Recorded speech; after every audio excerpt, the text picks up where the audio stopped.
Hello friends, आप लोग कैसे हैं? आशा करते हैं आप लोग अच्छे होंगे, बढ़िया होंगे, तो मस्त होंगे। तो फ्रेंड्स, आप लोग को मैंने बताया था कि आज मेरा जन्मदिन है। तो फ्रेंड्स, मेरे जन्मदिन पर क्या क्या है आप लोग को अभी दिखा देते हैं। तो फ्रेंड्स, सबसे पहले आपको केक दिखा देते हैं। देख सकते हैं इधर बॉक्स में ये रहा मेरे जन्मदिन के। तो फ्रेंड्स, केक कैसा लगा कमेंट में ज़रूर बताना, क्योंकि इसे मेरे भैया ने पसंद किया, बड़े वाले भाई ने। वो हमेशा ऐसे ही आप पसंद करते हैं। तो फ्रेंड्स, अभी और मिठाई भी आई है, वो फ्रिज में रखी हुई है, और समोसा भी है वो अंदर रखा हुआ है। और मेरी बहन अभी पनीर बना रही, आप लोग को लेके चलते हैं। वैसे अंधेरा हो चुका है, ज़्यादा उजाला है नहीं, देख सकते हैं। आप लोग को दिखा देते हैं।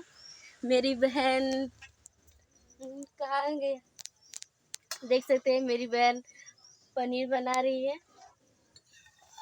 अभी मैं आटा गूँधूँगी क्योंकि कचौड़ी बनेगी, और पुलाव बन चुका है, और सूखा साग भी बना है। तो फ्रेंड्स, आप लोग देख सकते हैं बहुत अंधेरा हो चुका है। तो फ्रेंड्स, अभी केक आया, इसलिए तो मैंने सोचा पहले लॉन्ग वीडियो बना लूँ।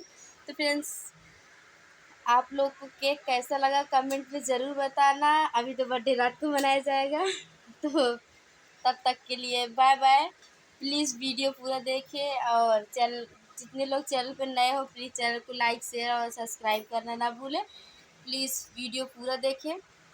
धन्यवाद।